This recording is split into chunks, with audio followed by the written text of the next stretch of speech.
So in my last Lesson 5 video, I talked about some of the research that's come out that's talked about why it's so important that we integrate kids into the life of our churches. And I talked about how I think there's a danger in doing kind of a baby in bathwater thing of getting rid of kids' age-specific programming and just saying, look, they just need to be in worship. And in that video, I talked about kind of 3 ways that I thought that we could intentionally incorporate kids well into worship. Today I want to talk a little bit about why I think age-specific programming still has a place in our churches. That is not to be understood as being counter to what I had said about the importance of integrating kids. I still think that's important, but I still think age-specific programming has a place. And here's why. Kids are kids. And that sounds stupid, but let's not kid ourselves. Kids are kids. And the developmental abilities and priorities and needs of a 2nd grader are different than they are for a 5th grader, an 8th grader, a 12th grader, a young adult, a regular kind of 30-something, 50-something, and 80-something, right? The needs and priorities of all those different ages are slightly different. And I think we do a great disservice in the church if we say, look, we're just going to do intergenerational ministry. It's the only thing that we can do. And we're not going to do anything age-specific anymore. It sounds good, but I don't think it addresses those developmental needs well. And let me explain a little bit why, right? I mainly have worked with middle school and high school kids. And I can tell you that developmentally, a 6th grader and an 8th grader are pretty far apart. I actually say that a 6th grader and an 8th grader are farther apart than a 9th grader and a 12th grader. And I think that's true. There's some different developmental needs. Kids learn differently. Their attention spans are differently. They function differently. So I still think age-specific programming is really important. What they're capable of thinking of is different, right? If you try and do abstract thought with a 3rd grader, it's not going to work. If you try and do abstract thought with an 8th grader, it's going to work, but you're going to have to hold their hand a little. And if you try and do abstract thought with a 12th grader, you should be fine, right? That's not even that big of an age range, but the needs are different, okay?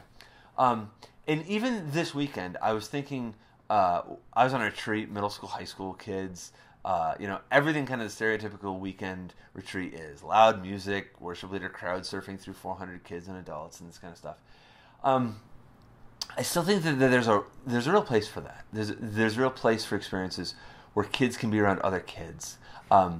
We never, ever, ever would say to our senior citizens Bible study that meets on Tuesday mornings, oh, well, you can't meet anymore. You need to be intergenerational. We wouldn't do that. We wouldn't do it to the Presbyterian Women's Group that meets on Thursdays, right? Like, we would never do that to those age groups.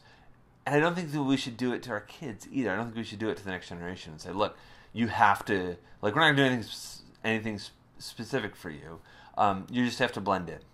That's not missional thinking. It's not how anybody thinks that you should think when you're doing missional style work. In missional thinking, you engage people where they're at. And I think that's the key, engaging people where they're at. I think the solution to intergenerational ministry is as much integrating kids into part of our worshiping life, and I would say that I think the worshiping life is kind of where we should put that focus, but making sure that we train and equip more adults to go into the world of children and youth. I don't think getting rid of programming is the answer. I think it's better equipping adults to go into their world. Now, I'll talk a little bit about, in another video, the problem of critical mass and programming, because in some of our churches, programming just isn't possible because you don't have the critical mass of kids to do it.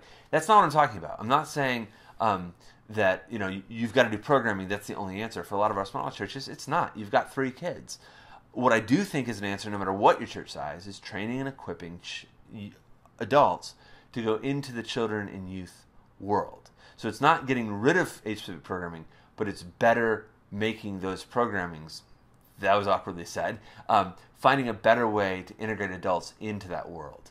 And that can be intimidating. Like, I think that's the problem. It's intimidating to go into the world, I think especially of teenagers. I've spent 13, 14 years, or 15 years now, working with teens. It's still tough. It's still intimidating to get to know a new group of teenagers. And I've lived that out the last couple of months, starting off into a new church as a volunteer. But yet it's so important that we equip adults to do that. That we little things. What should I ask a kid, right? What questions? How do I find out what matters to a kid? Learning to ask those questions, learning to think that way. What matters to a child, right? What's appropriate to a child? I led a lot of mission trips in the church that I served for 10 years. And the thing that made those trips the most valuable was when I stopped trying to limit the number of adults who went. I think one year I led a trip and I had 11 adults and like 20-something kids. It was almost a 2-to-1 ratio. Now, it wasn't an intergenerational trip. I didn't put it out that way. But it ended up functioning as an intergenerational experience because we almost had one adult for every 2 kids. It was great. The relationships that those kids developed with the adults on the trip were phenomenal. So to kind of underscore my point, I think the answer in some of our program models, in our bigger churches in particular, is not to get rid of our programming, but it's to equip and encourage more adults to enter into the world of children and youth ministry, to not think, how many do I need, but instead say, all right, how many should we have? And create more opportunities.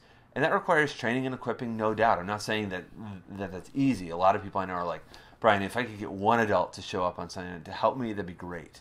But to be clear, that's a whole other challenge. But I think the idea that sometimes comes out of, well, let's just can it. Let's just get rid of our children and youth programming and just expect them to blend in. I don't think that's going to work. I don't think that's going to help. I think we need a balance between integrating kids into appropriate settings, but also making sure that we're integrating adults into the settings of our children and youth so that we can do both, not one or the other.